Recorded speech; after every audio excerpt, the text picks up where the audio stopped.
नमस्कार, मैं सोनू चौबे। स्वागत है आपका लॉन्ग स्टोरी के नए एपिसोड में। आज हमारे साथ एक खास शख्सियत राज्यसभा सांसद उड़ीसा से और सुरजीत कुमार सर हैं। बहुत बहुत स्वागत है सर आपका टाइम। नमस्कार सोनू जी और आपके दर्शकों को भी लॉन्ग स्टोरी में it's a great pleasure to be part of this. Thank you. सबसे पहले जो हम लोग किसी से अभी पॉलिटिकल कम्युनिकेशन, जो पॉलिटिकल उस एटमॉस्फेयर में हैं, जो लोग पॉलिटिकल जर्नी में हैं, उनसे हम लोग एक बेसिक सवाल पूछते हैं। Let's see how you responded. Why you are into politics? देखिए, I am an accidental politician. मेरे फैमिली में कोई भी नहीं है पॉलिटिक्स में। I am a first generation politician from the family. कोई फैमिली लेगेसी नहीं है। और ऐसे पॉलिटिक्स में आने का कोई ऐसे प्लान या कोई स्ट्रैटेजी भी मेरा नहीं था। नहीं। तो मैं विदेश में था 2004 से 11। यस। और 11 को मैं जब इंडिया रिलोकेट किया तो I actually wanted to get into legal practice, which I did. I am also a lawyer and I am practicing. और honourable chief minister Orissa Naveen Patnaik ji, जो मेरे लीडर हैं, उनसे मेरा मुलाकात हुआ थ्रू सम कॉमन एक्वेंटेंसेस।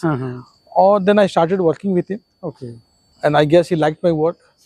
तो फिर एक के बाद एक रिस्पॉन्सिबिलिटी मुझे देते गए। और फिर मैंने पार्टी भी ज्वाइन किया, बीजेडी, बीजू जनता दल। पार्टी में 2014 इलेक्शन, 2017 का जो पंचायत इलेक्शन, फिर 2019 का जनरल इलेक्शन। तो सब में ऑनरेबल सीएम हमारे जो पार्टी के लीडर हैं वो रिस्पॉन्सिबिलिटी देते गए और मैं उसमें करते गया। लेकिन मैं इंजीनियरिंग करने के बाद आई जॉइंड इन्फोसिस। और इन्फोसिस में कुछ साल काम करने के बाद आई लेफ्ट इन्फोसिस। और मैं एक एनजीओ में काम किया उड़ीसा में करीबन 2.5 साल। छोटा एनजीओ है। और हमेशा मुझे लोगों के साथ काम करना अच्छा लगता था and I always wanted to work in public life. और मैं ये डिसाइड किया था जब इन्फोसिस छोड़ा दैट मैं कॉर्पोरेट वर्ल्ड में नहीं जाऊंगा। तो फिर 2004 में मैं एमबीए करने के लिए विदेश गया। एमबीए के बाद फिर मैं कुछ साल स्विट्जरलैंड में और फिर यूएस में नौकरी किया। फिर और एक मास्टर्स किया यूएस में। फिर जब I always wanted to come back to India. मेरा ये एब्सोल्यूट क्लैरिटी थी कि मैं विदेश में नहीं सेटल करना। अच्छा। मैं इंडिया आना है। और आके फिर कोई जॉब में नहीं लगना है, कोई कॉर्पोरेट वर्ल्ड में जाना है। हाँ, लीगल प्रैक्टिस में जाना है, लीगल प्रैक्टिस के साथ सोशल वर्क भी करना है। और I think politics is the greatest medium to effect changes in society, to contribute to nation building. तो वैसे हर फील्ड में आप कंट्रीब्यूट कर सकते हैं, लेकिन मुझे लगता है कि जो the canvas you get in politics is unparalleled. So I'm very happy that I got this platform, I got this opportunity. I'm grateful to people of Odisha, to my leader नवीन पटनायक जी। और मैं ये पॉलिटिक्स के platform से I'm contributing my bit। सवाल आपसे कि आप India में थे, बाद में स्टडी करने अब्रोड गए, मतलब आज भी हम लोग बच्चे इंटरेस्ट होते हैं बाहर पढ़े। उस समय वो अपॉर्चुनिटी मिलना और उस समय उस अपॉर्चुनिटी के साथ एक तरीके से डिसीजन लेना, क्योंकि यहाँ भी लोग पढ़ते हैं, यहाँ भी लोग चीज़ें करते हैं, then you come back to India. क्या दोनों के एक डिफरेंस है? देखिए, मैं करीबन 5-6 साल नौकरी करने के बाद फिर मैं पढ़ने गया। मैं इंजीनियरिंग कंप्लीट किया। उसके बाद मैं इन्फोसिस में था, आपको जैसे बताया। फिर एक एनजीओ में काम किया 2.5 साल। और 2004 में मैं गया पढ़ने के लिए। मैं हमेशा कहता हूँ, जो भी मैं काफी बच्चों को मेंटरिंग करता हूँ, तो मैं हमेशा उनको कहता हूँ कि don't go for higher studies immediately after graduation. यहाँ पे इंडिया में एक कल्चर है, एक ट्रेंड है कि आपने अंडर ग्रेड किया, उसके बाद पोस्ट ग्रेजुएट किया, उसके बाद कि पहले पढ़ाई खत्म कर लो, उसके बाद सेटल हो जाना। ठीक है, उसके बाद शादी करना है, नौकरी करना है, but it doesn't help much. ठीक है, मैं उसके बाद फिर 2010 में मैं फिर हार्वर्ड यूनिवर्सिटी गया, मास्टर इन पब्लिक एडमिनिस्ट्रेशन। मतलब करीबन 12-13 साल के बाद, मैं अंडर ग्रेड के 12-13 साल के बाद 12 साल के बाद। तो मेरा एक्सपीरियंस है और I think I have strong conviction in this कि आप जब कुछ साल रियल वर्ल्ड में काम करते हैं तो आपको जो एक्सपीरियंस मिलता है, जो रियल लाइफ एक्सपीरियंसेस मिलते हैं, उससे आपका जो हायर लर्निंग और अच्छा होता है। और अच्छा, मतलब क्योंकि you can apply your experiences from real world into your learning. और मैं तो एमबीए करने के लिए गया था 2004 में। तो MBA is all about practical and common sense, practical living and common sense. तो ये कल्चर अभी धीरे धीरे बदल रहा है। अभी ये जो इंडिया में जो टॉप इंस्टीट्यूट्स है, मैनेजमेंट इंस्टीट्यूट मान लीजिए, IIMs वगैरह, ये भी इंसिस्ट कर रहे हैं कि आपके पास कुछ वर्क एक्स हो। तो ये एक बहुत बड़ा डिफरेंस है। और जो हमारे इंडिया में focus is more on remembering things, आप कितना याद रख सकते हैं और कितना एग्जाम में रिप्रोड्यूस कर सकते हैं, rather than on analysing things, on critical thinking. ये यूएस में मैंने सीखा, यूएस में, और जब MBA के लिए यूके भी गया था तब भी ये, लेकिन ज्यादा यूएस में ये है। अच्छा। और ये मुझे लगा कि दिस इज व्हाई यूएस में इनोवेशन को इतना इम्पोर्टेंस दिया जाता है, रिसर्च को इतना फोकस दिया जाता है, क्योंकि वहाँ पे it forces you to ask questions. ठीक है, बिल्कुल ठीक। तो ये सब डिफरेंसेस हैं। और मेरा करियर में भी, पॉलिटिकल करियर में भी, मेरा लीगल करियर में भी, जो मेरा ये एक्सपीरियंस है दोनों यूनिवर्सिटीज में पढ़ने का, बहुत हेल्प कर रहा है। मतलब एक बड़े अच्छी बात आपने कही कि हम लोग पढ़ाई एक बार पूरा खत्म कर देना चाहते हैं, जबकि एक लंबी प्रक्रिया है स्टडी की। गैप देकर पढ़े, एक्सपीरियंस देकर पढ़े, it's a life long thing, you know, learning has to be life long and should be life long. Definitely. ठीक है, मेरा तो मन है कि मैं कभी पॉलिटिक्स से थोड़ा सा सैबेटिकल लेके जाके फिर 1-2 साल पढ़ के आऊँ फिर। अच्छा। आप लगभग 13-14 साल, 15 साल की जर्नी आपकी पॉलिटिकल हो चुकी है। 11 साल। मतलब एक उससे पहले भी आप स्टेट्स के उसमें रहे हैं। क्या एक जो लीडरशिप है और एक जो लीडर बनता है कोई अचानक से, तो उसकी रिस्पॉन्सिबिलिटीज और उसकी जिम्मेदारियां कितनी बदल जाती हैं, एक age a normal social worker और एक पॉलिटिकल? देखिए, इसको जब आप एक पोजीशन में आ जाते हैं तो काफ़ी आपके जो अपॉर्चुनिटीज भी बढ़ जाते हैं और आपके कंस्ट्रेंट्स भी बढ़ जाते हैं। ठीक है, पर्टिकुलरली अभी सोशल मीडिया का दुनिया में बिल्कुल आपका प्राइवेसी खत्म हो जाता है। Okay, that is the biggest concern which I have in politics, क्योंकि I think every individual, every person should have a private life. लेकिन पॉलिटिक्स में ये होता नहीं है। जैसे my wife is not interested in politics, she wants to, she is happy being a housewife, homemaker, and तो because मैं public life में हूँ, कई बार ना उनका नाम भी जबरदस्ती आ जाता है। ठीक है, तो ये एक बहुत बड़ा डिफरेंस है। लीडरशिप का आपने बात कहा, देखिए लीडरशिप ऐसा नहीं है कि सिर्फ पॉलिटिकल लीडरशिप एक्सरसाइज करते हैं। एक गांव में एक टीचर, स्कूल टीचर या फिर कोई आदमी वहाँ पे एक ग्रुप ऑफ पीपल को मोटिवेट कर रहा है, he is I think far greater leader than many of our top political leaders, क्योंकि leadership at the end of the day is empowering a group of people, influencing them, inspiring them to do something positive. ठीक है, negative leadership भी है, लेकिन हम लोग positive पर बात करते हैं। तो एक school teacher is inspiring hundreds and may be thousands of students. ठीक है, तो he is a leader in a certain context. ठीक है, एक social worker is leader, a religious leader है, बहुत से लीडर। पॉलिटिक्स में क्या है, आपका लीडरशिप इज मोर विजिबल, आपको दिखता ज्यादा है, ज्यादा दिखता है, क्योंकि हम लोग एक लाउड डेमोक्रेसी है, तो यहाँ पे पॉलिटिकल लोगों को ज्यादा स्पेस मिलता है। मैं चाहूंगा कि उतना ही स्पेस हमारे जो सोशल एंटरप्रेन्योर्स हैं, जो देश के लिए वेल्थ क्रिएट करते हैं, जॉब्स क्रिएट करते हैं, वो भी लीडर्स हैं, तो उनको भी उतना स्पेस मिले। अभी उनको मिलना शुरू हुआ है, थोड़ा बिल्कुल हुआ है।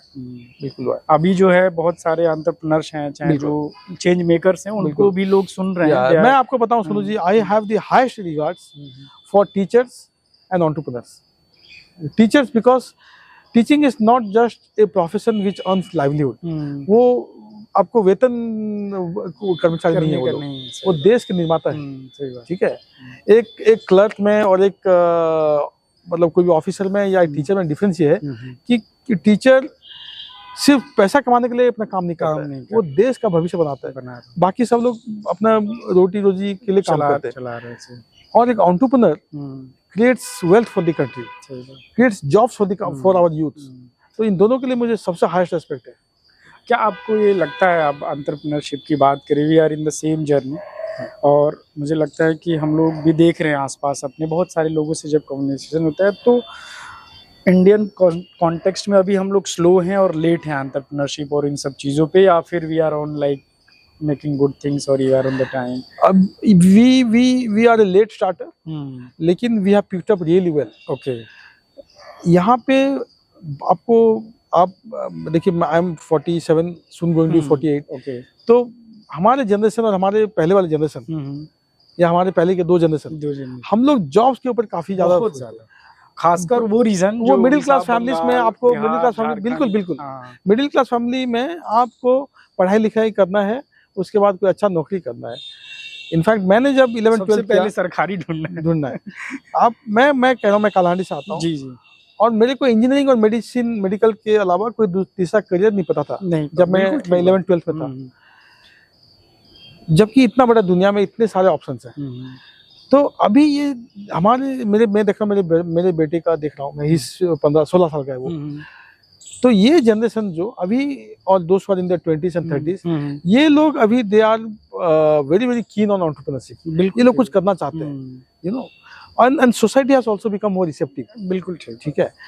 दूसरा चीज जो है acceptance of failure. You can not create an ecosystem of entrepreneurship unless you accept failure, क्योंकि एंटरप्रेन्योरशिप में, स्टार्टअप वर्ल्ड में फेलियर होना ही है। 10 में से 8 फेल होंगे, 2 विल सक्सीड। जैसे आपसे मैंने सवाल पूछा था, तो कॉमनली पूछता हूं मैं कि आपका एक कौन सा स्टार्टअप है, मतलब विच नंबर्स, तो लोग 99% लोगों ने कहा मेरा तीसरा चौथा जाके मैं तब, बिल्कुल 3-4 की कहानियां आपको पता ही नहीं। देखिए आज सिलिकॉन वैली इतना सक्सेसफुल क्यों है?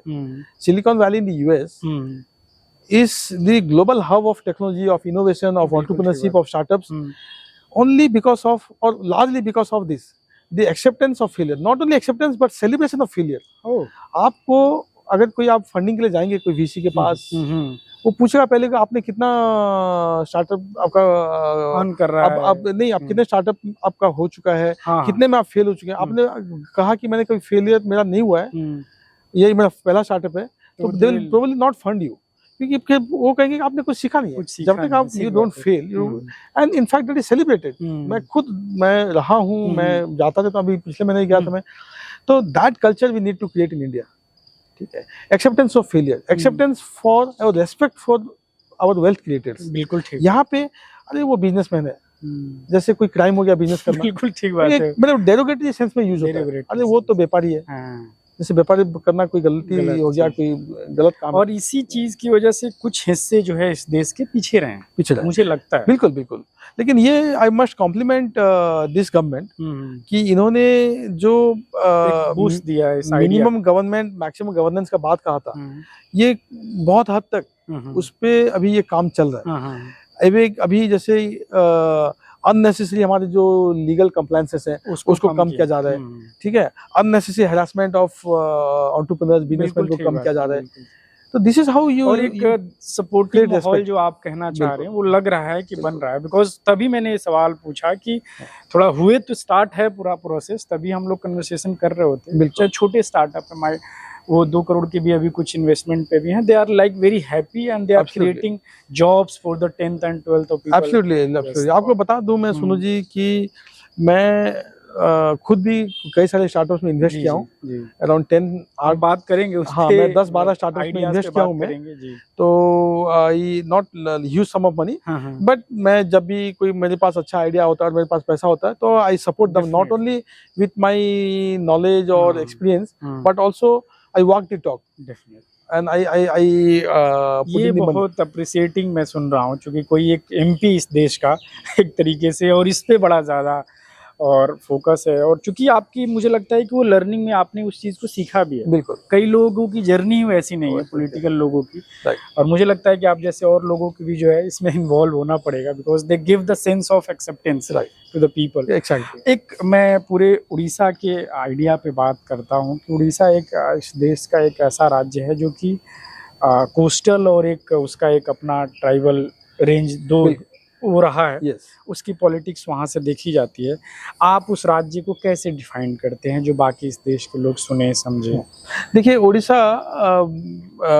मैं इसलिए नहीं कह रहा हूँ क्योंकि मैं बीजेडी का सांसद हूँ, हाँ, और हमारी सरकार है वहाँ पे 2000 से। ठीक बात, ये सच बात है। आप खुद ही इसको you can find it out, और आप किसी से भी उड़ीसा में या उड़ीसा से बाहर जो उड़ीसा के बारे में जानते हैं उनसे बात कर सकते हैं, and the data and numbers speak for themselves. 2000 से पहले Orissa was at the bottom of almost every socio economic indicator, okay, जो HDI कहते हैं, human development indicator, Bihar and Odisha, उस समय अनडिवाइडेड बिहार था, बिल्कुल ठीक बात। तो ये दोनों राज्य ऑलमोस्ट बॉटम में थे, ठीक है, और MP भी अनडिवाइडेड MP। 2000 में जब नवीन पटनायक CM बने तो ये स्थिति थी उड़ीसा की, ठीक बात। फिर लास्ट 20 साल में जो ट्रांसफॉर्मेशन हुआ है उड़ीसा का, ये इनक्रेडिबल ट्रांसफॉर्मेशन है। इसके बारे में एक्चुअली बहुत कम चर्चा होती है दिल्ली मीडिया में या दिल्ली उड़ीसा से बाहर, बहुत एक विच इज अनफॉर्चुनेट। ये स्टोरी, क्योंकि Naveen Patnaik is a man of few words, वो ज्यादा बोलते नहीं अपने बारे में, उनका जो स्टाइल है it's like speak lace work more, लेकिन दिस इज ट्रू। मैं आपको मेरे जिला का एग्जांपल दूंगा, कालाहांडी का। Kalahandi was one of the poorest districts in India in the 70s 80s 90s। General knowledge, Kalahandi syndrome कहते थे। यस, सही बात है। इतनी भूखमरी और ये सब थी। एक इंसिडेंट वहाँ पे आ गया था कि लोग खाने की वजह से अपने बच्चों को बेचने तक आ गया था। ठीक बात। आप तो 2020 में गए थे, बोले थे आप, जो देखा होगा आपने, बिल्कुल ठीक बात। The kind of roads, the kind of infrastructure, the kind of development that has happened, it's unbelievable. ठीक बात। तो ये मैं ये एक्सेप्ट करता हूँ कि डेवलपमेंट इज ए प्रोसेस, सिर्फ उड़ीसा में नहीं, बाकी राज्यों में भी डेवलपमेंट हुआ है, कम कहीं पे कम कहीं पे ज्यादा हुआ है। लेकिन जो लो बेस से आके आज यहाँ तक पहुंचना, ये एक रिमार्केबल अचीवमेंट है, which speaks about the good governance in Odisha under Naveen Patnaik. बाकी देखिए, इज एवरीथिंग ओके देयर, सब कुछ बदल चुका है क्या? नहीं। मैं I will be the first person to tell that no, we need to go a long way, still need to go a long way, ठीक है, लेकिन the direction is there, the intent is there, political will is there. ठीक बात है। और हम लोग मतलब उस दिशा में जा रहे हैं। आज देखिए, वर्ल्ड कप हॉकी 2 बार एक स्टेट कैपिटल में world cup hockey, men's hockey करना, this is not a small. लोग काफी उस समय देखे थे जब इंडिया वर्ल्ड कप हॉकी में उड़ीसा ने उसको 2 बार consecutively, that too not a national capital, not a national capital, state capital. वो मुझे लगता है कि चीफ मिनिस्टर साहब का अपना एक पर्सनल इंटरेस्ट रहता है उस गेम में। Is very passionate about sports. Second, disaster management में मैंने 2000 का बात का, आपको याद होगा 1999 में सुपर साइक्लोन आया था, बहुत भयानक, तबाह हो गया था कोस्टल ओडिशा पूरा, ठीक है। I come from western Odisha, तो हम लोग के in our part of Odisha उतना नहीं आता है impact coastal flood and cyclone का, कोस्टल में बहुत ज्यादा होता है। लेकिन उसके बाद एक डिजास्टर मैनेजमेंट का इतना अच्छा मॉडल ओडिशा ने डेवलप किया है। अभी उसके बाद 2013 में फाइलिन आया था, 2019 में फनी आया था, हुदूद आया था, इसी बीच में तितली आया था, कितने सारे साइक्लोन आ चुके हैं, almost every year we get cyclone. लेकिन जो मॉडल डिजास्टर मैनेजमेंट का, इतना शानदार मॉडल ओडिशा ने डेवलप किया है, मतलब जो आप बता रहे 2-3 चीजें जो कि इस देश को और भी लोगों को सीखना चाहिए। बिल्कुल, आप प्रोसेस में कह रहे हैं। एक लोगों के लिए एक होता है लीडर की एक पर्सोना बनाया जाता है कि लीडर मतलब ऐसा होना चाहिए जी। उस कैटेगरी में हो सकता है कि वहाँ के जो गवर्नमेंट है उस तरीके से ना फिट बैठती हो, but they are doing great on the ground, right. Yes. आप जो आपकी जो जर्नी रही शुरुआती, जो आप बता रहे, तो आपकी क्या गवर्नमेंट स्कूल से या कैसे आप जो है आपकी पर्सनल जो शुरू? नहीं, I went to a convent school. एक कालाहांडी में एक कॉन्वेंट स्कूल हुआ करता था उस समय, अब तो खैर और भी आ चुके इंग्लिश मीडियम स्कूल बहुत सारे। तो वो कॉन्वेंट स्कूल मैं I was fortunate to study there, और मेरा बचपन से ही पढ़ाई में शौक ज्यादा रहा। तो I was a voracious reader, I am still a voracious reader, I read a lot. और मेरे में बचपन से एक जुनून था कि कुछ करना है, और कुछ करना है का मतलब हाई स्टडीज के जाना है। 12th के बाद कालाहांडी में रहूंगा तो फिर यहीं रह जाऊंगा। सही बात। तो मैं उस समय मैंने जैसे बताया, वो 2 ही चीज पता था, इंजीनियरिंग, मेडिकल। बिल्कुल। मेडिकल में इंटरेस्ट नहीं था, तो इंजीनियरिंग मैंने किया। स्टेट इंजीनियरिंग कॉलेज उड़ीसा से कंप्लीट किया। उसके बाद फिर इन्फोसिस ज्वाइन किया। फिर इन्फोसिस कॉर्पोरेट वर्ल्ड मुझे अच्छा नहीं लगा, तो फिर आके I had the good Fortune of working with communities. 2.5 साल, मतलब 2.5 साल मेरे जिंदगी के वेरी गुड ईयर्स। कैसे, मतलब उसमें क्या आप एग्जैक्टली काम क्या? तो ये तो 2002 में फरवरी में मैंने इन्फोसिस छोड़ा। उस समय इन्फोसिस छोड़ना एक बहुत बड़ी बात थी, क्योंकि इन्फोसिस बहुत अच्छा पे मास्टर था, बहुत अच्छा उसका रेपुटेशन था, अभी भी है अभी, लेकिन उस समय और ज्यादा मतलब शॉर्ट आफ्टर था। उसको छोड़ के मैंने एनजीओ है, नुआपड़ा करके एक डिस्ट्रिक्ट है, जी जी वहाँ पे मैंने नुआपड़ा। काम किया।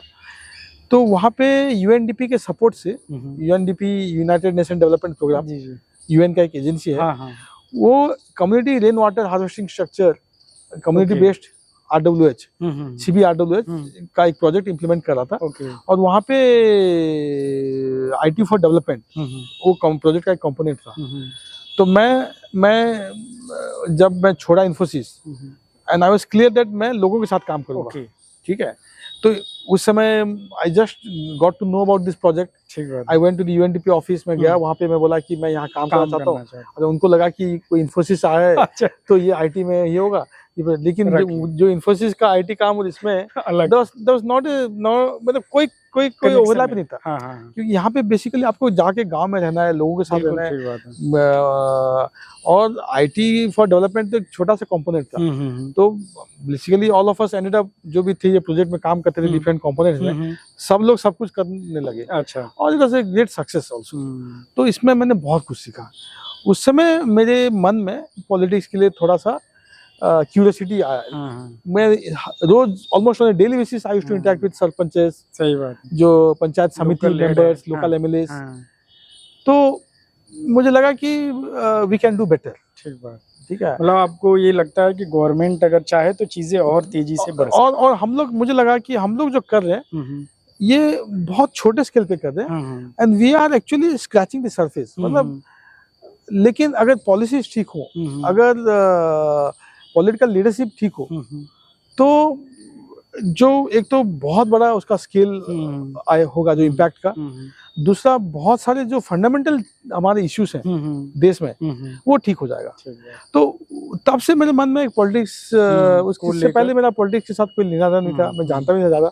तो मेरा पॉलिटिक्स के लिए एक रेस्पेक्ट आया, पॉलिटिशियंस के लिए रेस्पेक्ट आया। मैं देखा वो कितना काम करते हैं, कितना डिफिकल्ट सर्कमस्टेंस में ग्रासरूट में काम करना आसान नहीं है। और मेरे मन में भी एक आया कि मैं भी शायद कभी पॉलिटिक्स में जाऊंगा। ये आया था उस समय। अच्छा उस समय। अभी एक आप पॉलिसी प्लानिंग में भी रहते हैं और आपका बहुत कंट्रीब्यूशन होता है, आपकी उस तरह की जर्नी भी है। बहुत सारे लोगों की एक चैलेंजेस रहते हैं कि पॉलिसीज जो बनाने वाले लोग हैं, either they are not on from the ground. बहुत सारे जैसी चीज़ें हम ड्रॉ करते हैं जो कि वहाँ इम्प्लीमेंटेशन में जाते जाते या तो डिले हो जाता है या फिर हमें वापस लेना पड़ता है। आपको क्या लगता है ये क्यों होता है? ये बहुत अच्छा सवाल आपने किया सोनू जी। बिकॉज देखिए, हम लोग दिल्ली में बैठ के या स्टेट कैपिटल्स में बैठ के सेम स्टेटमेंट हम लोग पॉलिसी पूरे देश के लिए बनाएंगे without understanding the realities of the ground. ठीक बात। तो ये ज्यादा इफेक्टिव नहीं होगा। सो जो policy should be bottom up. ठीक बात। Planning should be bottom up. This is why हमारे जो पंचायती राज इंस्टीट्यूशंस हैं या फिर अर्बन लोकल बॉडीज हैं, 73rd 74th amendment of the constitution में उनको इतना इंपॉर्टेंस दिया गया है। बिल्कुल ठीक। और जो डिस्ट्रिक्ट प्लानिंग भी, जो स्टेट लेवल प्लानिंग या डिस्ट्रिक्ट प्लानिंग, वो पंचायत से बन के, ग्राम पंचायत से बन के फिर ब्लॉक लेवल, फिर डिस्ट्रिक्ट लेवल, फिर स्टेट लेवल पे आएगा। तो that will be I think more relevant और मोर एक्सेप्टेबल। ठीक है, अभी कुछ हद तक ये चेंज हो चुका है, मतलब फॉर द बेटर। लेकिन कई जगह पे हम लोग देखते हैं कि डिस्कनेक्ट होता है, disconnect between the policies and the needs of people. बिल्कुल ठीक बात। ठीक है, वही चीज की वो इसलिए कि आपने जो बात कही कि नीचे से कुछ फीडबैक या कुछ आइडिया क्रिएट होकर फिर रिक्वायरमेंट सबमिट हुआ और फिर बना। इसीलिए मैं मानता हूँ कि जो सबसे इन्फ्लुएंशियल पर्सन है देश का, वो सरपंच है। ठीक बात है। सरपंच का जो रोल है उसके पंचायत में, वो किसी का भी नहीं है। Even with all due respect, prime minister का भी जो रोल है वो एक अलग लेवल पे है। लेकिन एक पंचायत में, और देश का हर सरपंच अगर अपने अपने पंचायत को ठीक कर दे तो देश तो ठीक हो जाएगा अपने आप। ठीक बात। मतलब कई बार ऐसा हुआ है कि लोगों ने उनको इनकरेज करना, उनको देने की, फंड देने की भी कोशिश की गई है, लेकिन एक उसका ना प्रॉपर एक मैकेनिज्म या तो कुछ हम बना नहीं पा रहे हैं, या तो फिर उनके साथ हम कम्युनिकेट नहीं कर पा रहे हैं, उनको बूस्ट नहीं कर पा रहे हैं। नहीं, प्रॉपर इम्प्लीमेंटेशन हुआ नहीं है। 73rd 74th अमेंडमेंट का राइट स्पिरिट में नहीं हुआ इम्प्लीमेंटेशन। ठीक है, इलेक्शन हो रहा है, 3 टायर पंचायती राज का, यूएलबी का हो रहा है, लेकिन अभी भी डेवोल्यूशन ऑफ फंड में चैलेंजेस हैं। उनको जितना फंड मिलना चाहिए वो उतना मिल नहीं रहा है। ठीक बात है। अभी भी वो ब्यूरोक्रेटिक सेटअप में बहुत सारा जो रेड टेपिज्म है, बीडीओस जो हाँ, ब्लॉक डेवलपमेंट ऑफिसर कहते हैं, ये लोग काफी, और जो मतलब अभी भी मतलब ऑफिशियल एक डोमिनेंस है। एक इस तरह से इंटरेस्टिंग सवाल है, आप रेपिटेटिज्म पे कि हम एक दो सांसद एमएलए से बात कर रहे थे, दे आर ऑल्सो कि ब्यूरोक्रेटिक रिफॉर्म भी ज़रूरी है कुछ नए तरीके से। अगर आप उसको कहें तो चूँकि ये बहुत एक हो सकता है लोगों के लिए सेंसिटिव हो जाए ब्यूरोक्रेटिस, उसके लिए चूँकि वो चीज़ों को या तो स्लो कर रहे हैं या तो होल्ड कर रहे हैं जी। ऐसा आप भी समझते हैं, देखते हैं, अनुभव हुआ आपको ऐसा? देखिए रेड टैपिज्म नाम ही वही है। हाँ, वही ठीक है। है। और एक्चुअली देखिए I don't want to paint all of the our officers with the same brush. We have outstanding officers definitely and we have really mediocre officers also. लेकिन आउटस्टैंडिंग ऑफिसर्स कम है, मेडियोक्रिटी ज्यादा है ब्यूरोक्रेसी में, और status को ज्यादा है, क्योंकि नेचर ही है सिविल सर्विस और ब्यूरोक्रेसी का to have status quo. They are averse to change. क्यों? Because the system is as such that there is hardly any reward for outstanding performance. Okay, आप बहुत ही ज्यादा अच्छा काम कर दिए तो भी आपको बहुत ज्यादा रिवार्ड एक्स्ट्रा कुछ मिलेगा, ना एक्स्ट्रा सैलरी, ना एक्स्ट्रा पर्क्स, ना कुछ। लेकिन आपने छोटा सा भी गलती कर दिया तो उसके लिए पनिशमेंट आपको है। ये एक बड़ा, तो कोई रिस्क नहीं लेना चाहता। बिल्कुल, ये सबसे बड़ा, no one wants to take a risk. और दूसरा है दैट पॉलिटिकल सपोर्ट भी उस हिसाब से मिलना चाहिए। अगर आपको इनोवेटिव काम करना चाहते हैं तो आपको पॉलिटिकल सपोर्ट भी मिलना चाहिए। मुझे लगता है वहां भी रिस्क टेकिंग फैक्टर जो फेलियर सेलिब्रेट करने वाला जो है। एब्सोल्युटली। और मैं I am a strong voter of lateral entry into civil service. ये मोदी जी ने ट्राई किया है लेकिन विदाउट मच सक्सेस, क्योंकि with all due respect to the highest lobby, it's such a powerful lobby, ये लोग चेंज होना नहीं दे रहे। सही बात है। तो आप एक बार एक एग्जाम लिख लिए, आप 25, 22, 23, 25 साल के हैं, आपने क्वालिफाई कर लिया, इसका मतलब नहीं कि आप हर सब्जेक्ट में एक्सपर्ट हो गए जिंदगी भर के लिए। आप उसके बाद ना कोई पढ़ाई कर रहे हैं, कुछ लोग जाते हैं, कुछ लोग नहीं भी करते हैं, but you claim to an expert. बिल्कुल। और आप मतलब जो एक्सपर्ट्स हैं उनको बहुत बहुत लुक डाउन अपॉन करते हैं, अगेन विद एक्सेप्शन। उनको नहीं, वही बात है कि कोई हेल्थ का व्यक्ति फिर जाके अगला इन्वायरमेंट के ऊपर सेक्रेटरी बन रहा है, ठीक है, आप एक जर्नलिस्ट हो। हमारा जो सिविल सर्विस जो है, जो आयरन फ्रेम कहते हैं, स्टील फ्रेम कहते हैं, वो तो डिजाइन ऐसा हो कि journalist will have, okay, they will be the boss of the department. ठीक बात। And even the experts of the department और the subject experts, they will be answerable to the journalist. ठीक बात। इवन पॉलिटिक्स में भी वही है। आप आज मंत्री बनते हैं एग्रीकल्चर के, कल हेल्थ के, कल एजुकेशन के, वो एक्चुअली ऊपर से भी वही दिख रहा है। लेकिन देखिए पॉलिटिक्स में देयर इज अकाउंटेबिलिटी। आपका 5 साल नहीं, हर दिन जनता है, जनता, you are accountable to the public. ठीक बात। आप लोगों के पास मान लीजिए आप नहीं गए तो 5 साल तो है ही, but otherwise every day you are accountable to the public. ठीक बात है। But in civil service we don't have that accountability.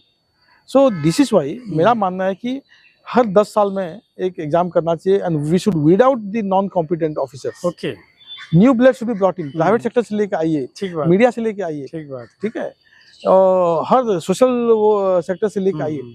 There should be cross pollination of ideas, और वहाँ के गवर्नेंस को भी समझाओ। एक जो ब्यूरोक्रेटिक जो हम लोग इस पे बात कर रहे थे, मतलब एक तरीके से सुधार पे हो सकता है, या फिर उसमें जो भी आप बदलाव की हम लोग बात करें तो वो वहाँ और यहाँ के फॉर्मेट में है चेंजेस, और एक तरीके से वो जो चीज़ें कह रहे हैं ब्यूरोक्रेटिक का बात आप पूछा। हाँ बिल्कुल, जैसे मैं यूएस का एग्जांपल लूँगा। यूएस में इट्स वेरी फ्लूइड, जैसे प्राइवेट सेक्टर से अब गवर्नमेंट में आ सकते हैं, then from government you can go back to private sector.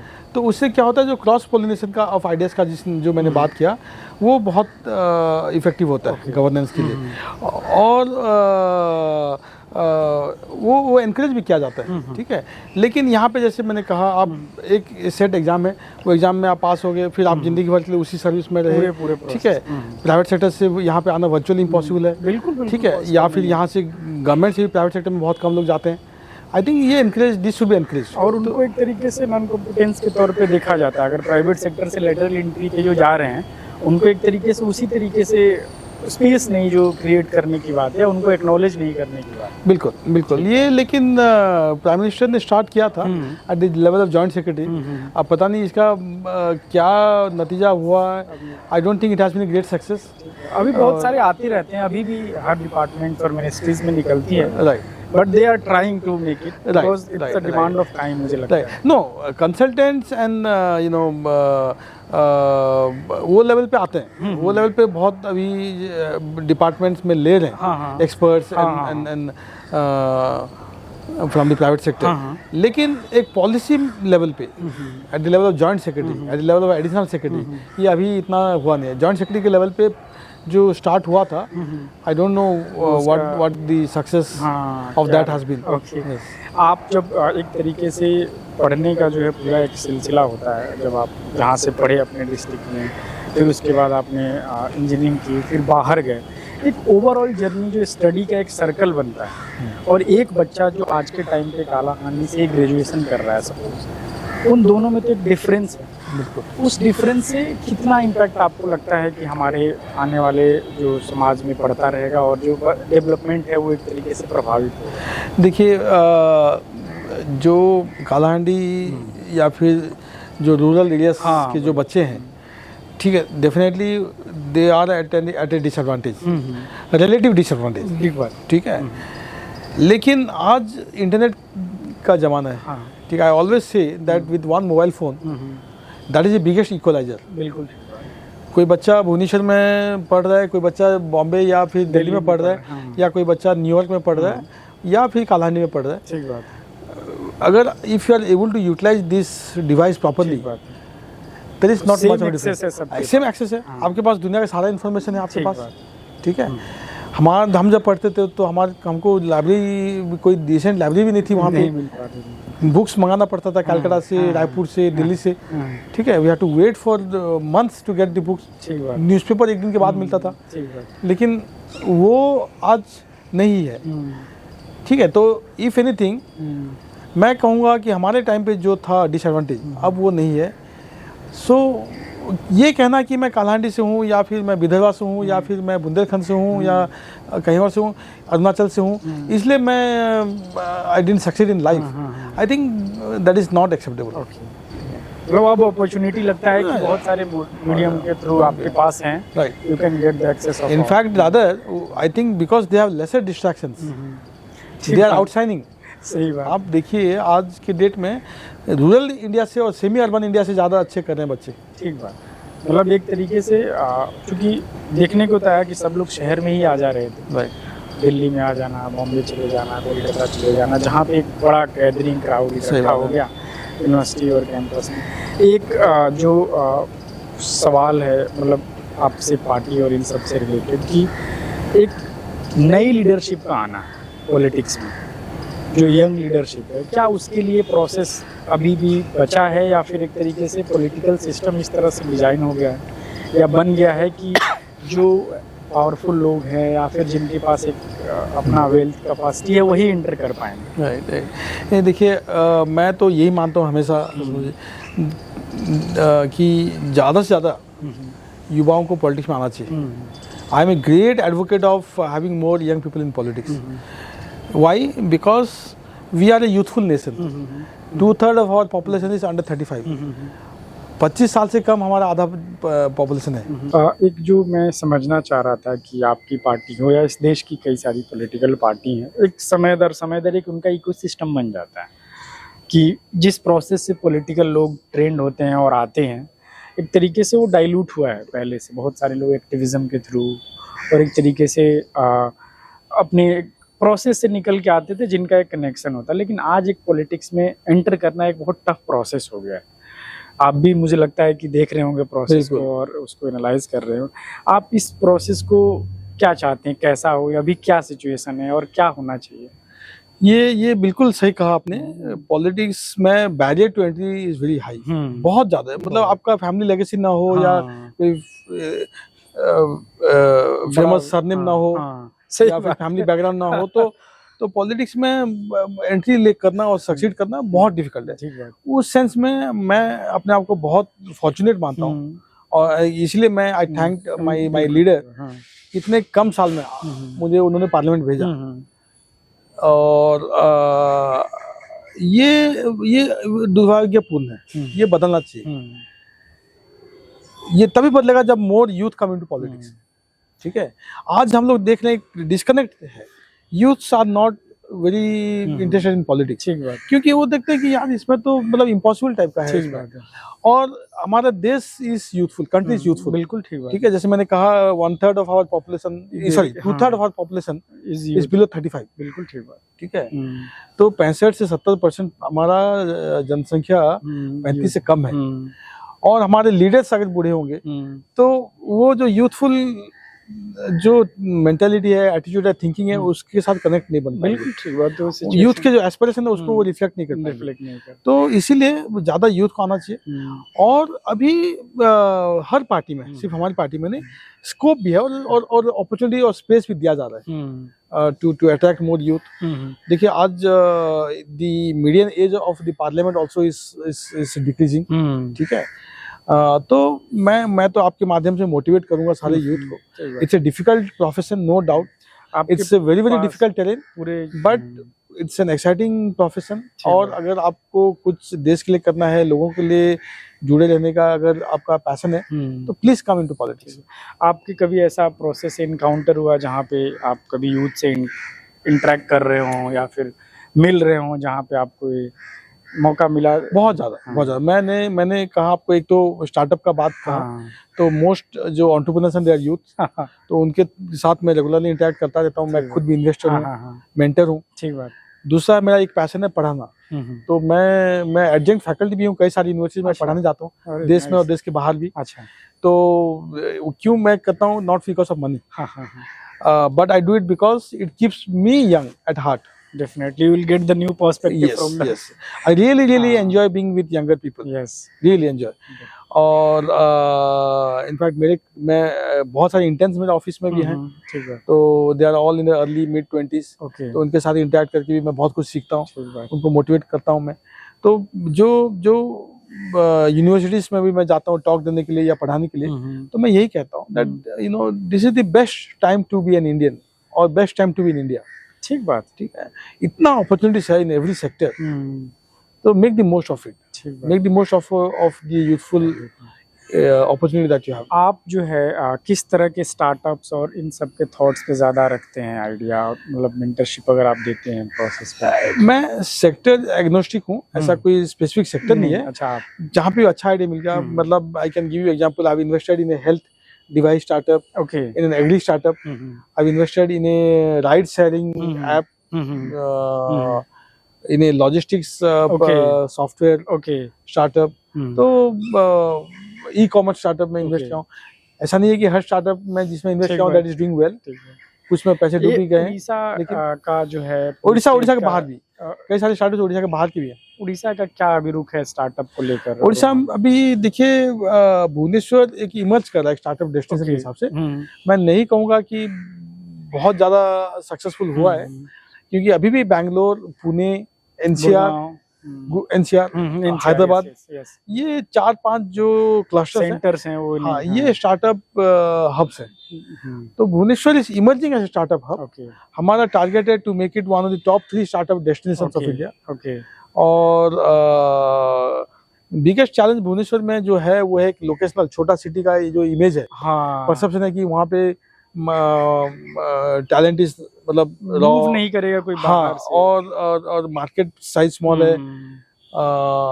उस वजह से ना we don't get many investors interested in. Government की तरफ से कुछ इनिशिएट है? बहुत, हमारा स्टार्टअप पॉलिसी है, बहुत ही फॉरवर्ड लुकिंग पॉलिसी है। एक कॉर्पस फंड भी है 250 करोड़ का।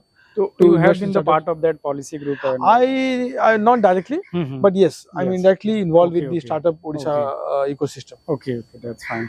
So what are the like youth of startup, मतलब Odisha are looking forward to their startup, like किस तरह के startup वहाँ पे आ रहे हैं? तो बहुत सारे, आप आश्चर्य होंगे, इवन हाईटेक स्टार्टअप्स AI में, ML में, मशीन लर्निंग, आर्टिफिशियल इंटेलिजेंस में, एग्री स्टार्टअप्स बहुत सारे अच्छे हैं। और मीडिया वर्ल्ड में भी स्टार्टअप्स कई सारे हैं, वो उड़ीसा से। हैंडीक्राफ्ट, हैंडलूम के कई सारे स्टार्टअप्स हैं, right. So every health startup, health care में उड़ीसा I mean surprisingly हाँ हाँ हेल्थ केयर में Orissa based startups are doing really well. अच्छा। मतलब अब एक चीज़ है कि बहुत सारे स्टार्टअप्स आप मेंटर करते हो तो मिलते हैं बहुत सारे लोग, बहुत जल्दी जो है किसी आइडिया को लेकर वो हो जाते हैं एक तरीके से, परेशान हो जाते हैं कि मेरा एक्नॉलेज नहीं हुआ। आपने शुरू में बात कही ना कि ये भी देखा जाता है कि 2-3 आपने कौन सा वाला स्टार्टअप अगर पहला है तो they will not even give you the chance कि जहाँ पे आप करें, तो बहुत जल्दी परेशान हो जाते हैं क्या। और ये चूंकि एक रिस्क टेकिंग फैक्टर है बिल्कुल और यहाँ पे सोशल एक्नॉलेजमेंट भी नहीं है, नहीं है, राइट। तो वो एक बड़ा कई सारे प्रेशर लेकर यूथ जो है वो कर रहे हैं। तो उनके आप जब आप बात करते हैं तो क्या कहते हैं उनको? मैं वही उनको कहता हूँ that entrepreneurship is a very lonely journey and long journey. Yes, ठीक है। इसमें देखिए हम लोग देखते हैं जो टॉप सक्सेसफुल एंटरप्रेन्योर्स हैं, हम लोग देख लिए बाइजू को देख लिए, रेडबस देख लिए और फ्लिपकार्ट देख लिए और शादी.com ये सब देख लिए, लेकिन we don't see the pain and the struggle they have gone through. और for every successful startup, for every Flipkart, there are hundreds of startups who had almost similar ideas, लेकिन because of lack of execution, because of lack of opportunity, या कभी-कभी क्या होता है आप you are ahead of your time, समय से पहले भी आप कोई आइडिया लेके आते हैं तो वो सक्सीड नहीं होता है। ठीक है, तो इट्स ए लोनली जर्नी, बहुत स्ट्रगल है स्टार्टअप वर्ल्ड में। सक्सेस मतलब डिस्प्रोपोर्शनेटली आपको अगर सक्सेसफुल हो जाते हैं तो रिवार्ड डिस्प्रोपोर्शनेट मिलता है, बिल्कुल ठीक है, लेकिन पेशेंस रखना जरूरी है। और अगर आपका आइडिया अच्छा हो, आपने मार्केट रिसर्च किया है और मार्केट का कोई पेन पॉइंट को आप अगर एड्रेस कर रहे हैं तो आपको सक्सेस जरूर मिलेगा। मुझे लगता है कि मैं पहली बार एक ऐसे पॉलिटिशियन से इंटरेक्ट कर रहा हूँ जो स्टार्टअप को जो है एक तरीके से इस तरीके से एक्नॉलेज कर रहा हो, it will go better in the future. Also एक चीज़ है कि आपकी पॉलिटिकल लाइफ जब से शुरू हुई है, what changes you have seen in your life, personal life? कैसा है, फैमिली के लिए बहुत कम समय दे पा रहा हूँ। एक बहुत बड़ा रिग्रेट है मेरे लिए। आई हैव ए सन 16 साल का, अभी वो क्लास 11th में है, तो बिल्कुल टाइम नहीं दे पा रहा हूँ वाइफ को, बेटे को। बहुत ये मेरे लिए रिग्रेट है, I feel guilty about it. और हेल्थ के ऊपर मैं I am very health conscious. मैं काफ़ी मैं मतलब आई डू स्पोर्ट्स काफ़ी करता था पहले। अच्छा। तो jogging and I used to play tennis, even half marathon I used to run. लेकिन अभी थोड़ा सा वो सब चीज कम हो गया है, थोड़ा सा कंसिस्टेंटली नहीं हो पा रहा है, तो that has affected my health also. थोड़ा सा स्ट्रेस ज़्यादा है, मेंटल स्ट्रेस भी ज़्यादा आ गया है क्योंकि इतना सारा रिस्पॉन्सिबिलिटीज आ गया है और it's really a challenge to manage your time. तो time management I think for a politician is very very important. Health management and time management, ये दो का बैलेंस रखना, फैमिली मैनेजमेंट। मुझे कभी कभी लगता है कि पॉलिटिशियंस पे भी इतना ज़्यादा एक तरीके से सब कुछ दबाव दे देना और एक तरीके से इतना एक्सपेक्टेशन लाद देना is the right thing? I don't think so. Yes, you are right, because politicians are also human beings. ठीक है, we are also human beings. तो जैसे कोई भी आदमी चाहेगा कि छुट्टी पे जाए, ठीक बात है, वेकेशन के लिए जाए, फैमिली टाइम हो, ठीक है, जहाँ पे आप फोन ना उठाएं, फैमिली बच्चों के साथ स्पेंड करें। लेकिन लोगों का एक्सपेक्टेशन ऐसे हो गया है कि आप फोन नहीं उठाए या कॉल बैक नहीं किए 1-2 घंटे में तो they get irritated, they get offended actually. ये समझते नहीं है कि मान लीजिए 2 घंटा मैं फैमिली के साथ बैठा हूँ या कहीं पे मैं बेटे के स्कूल उसका पेरेंट टीचर मीटिंग में गया हूँ या उसके साथ कहीं घूमने गया हूँ, इसलिए कॉल बैक नहीं कर पाया या रिसीव नहीं कर पाया, दैट पीपल गेट ऑफेंडेड। तो ये जो अनड्यू एक्सपेक्टेशन है ये बहुत अनहेल्दी है। मतलब ये मुझे लगता है कि लेकिन इस पॉलिटिकल सिस्टम से ही एक्सपेक्टेशन दिया भी तो गया है, मुझे लगता है। हाँ, करेक्ट। अगर I think it's self created. हाँ, पॉलिटिशियंस खुद ही रेस्पॉन्सिबल है इसके लिए। मैं नहीं कह रहा हूँ कि ये मतलब आप जब किसी को अनवांटेड चीजें आप नहीं दे सकते। हाँ, और पॉलिटिशियंस खुद ही अपने आप को एक मतलब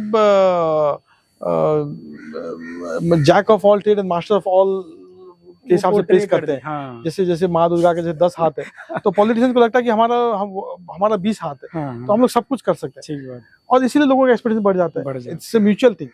तो मैं यही कहूँगा कि treat us like normal human beings. ठीक है, इट्स ए जर्नी। आज मैं एमपी हूँ, कल नहीं भी रहूंगा। बिल्कुल ठीक बात। तो ऐसा नहीं है कि मैं एमपी हो गया तो कोई बहुत ज्यादा मतलब एक मैं ज्ञानी हो गया या बिल्कुल फिर ठीक गुणी बात। हो गया, ऐसा नहीं है ना। तो नॉर्मल ह्यूमन बीइंग के हिसाब से हमको ट्रीट कीजिए। और you know we also have our own private life, we are human beings. आप जिस दिन फर्स्ट टाइम पार्लियामेंट में आप गए होंगे, व्हाट वाज योर एक्सपीरियंस ऐसे लाइक? बहुत ही ओवरवेलमिंग था क्योंकि देश के संसद में बैठना उससे बड़ा कोई मतलब मुझे लगता नहीं ऑनर हो सकता है हमारे देश में। सही बात। ठीक है, तो it's a rare privilege.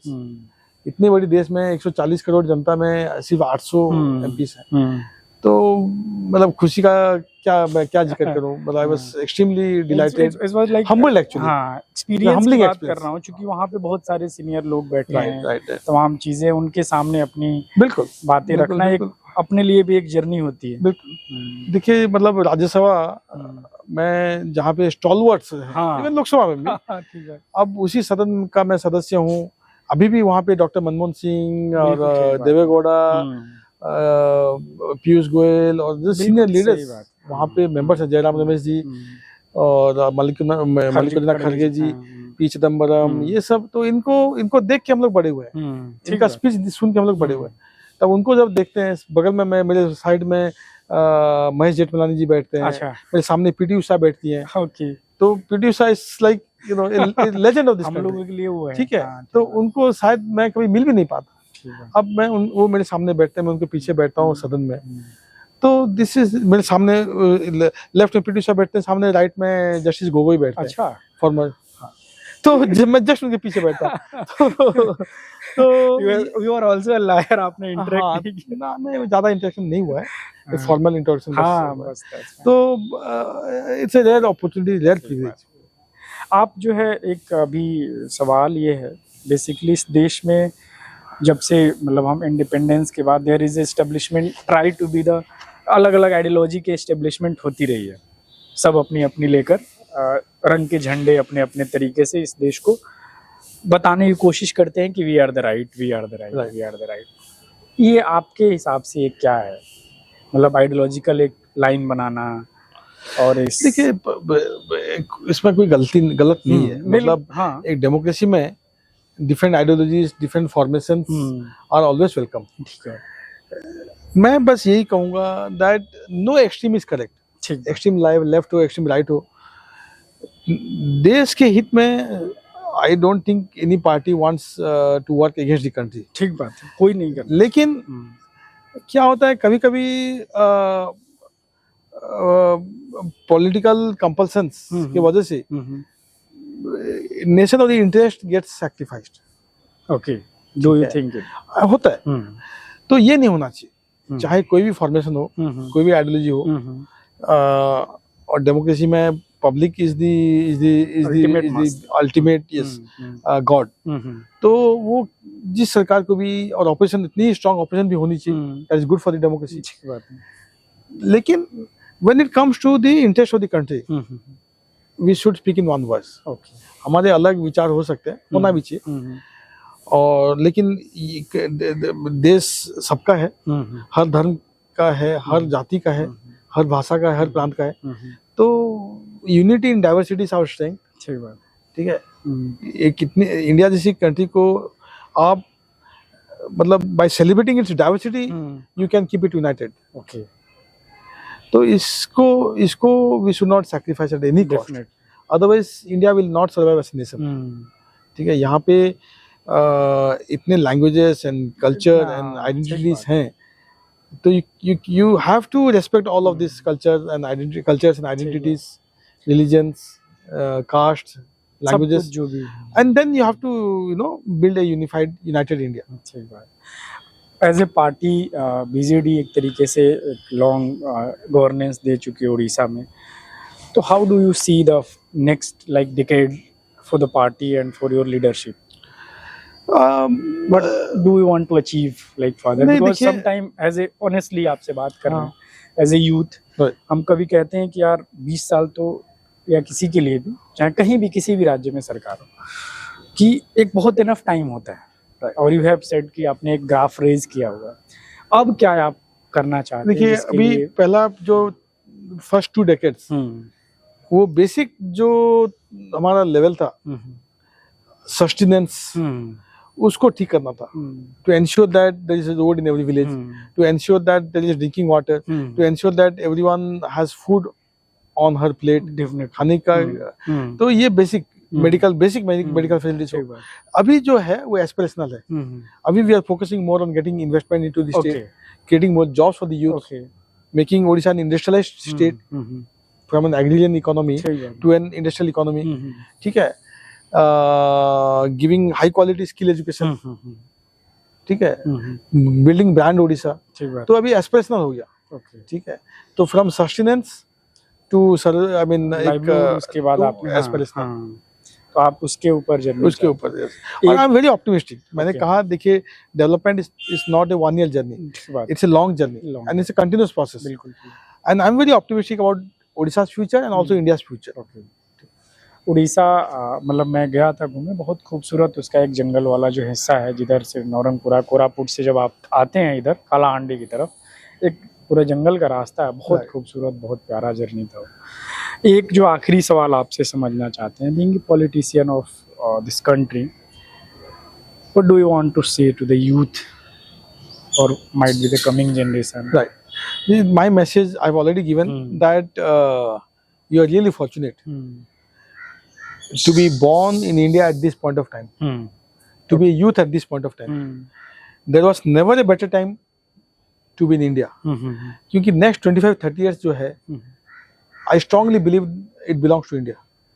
Okay. हम लोग जो आज़ादी का अमृत काल कह रहे हैं, 2047 में जब हम लोग सेलिब्रेट करेंगे हमारा 100 साल आज़ादी का, तो ये जो 25-30 साल का जो जर्नी है, ये बहुत एक्साइटिंग होने वाला है। Okay.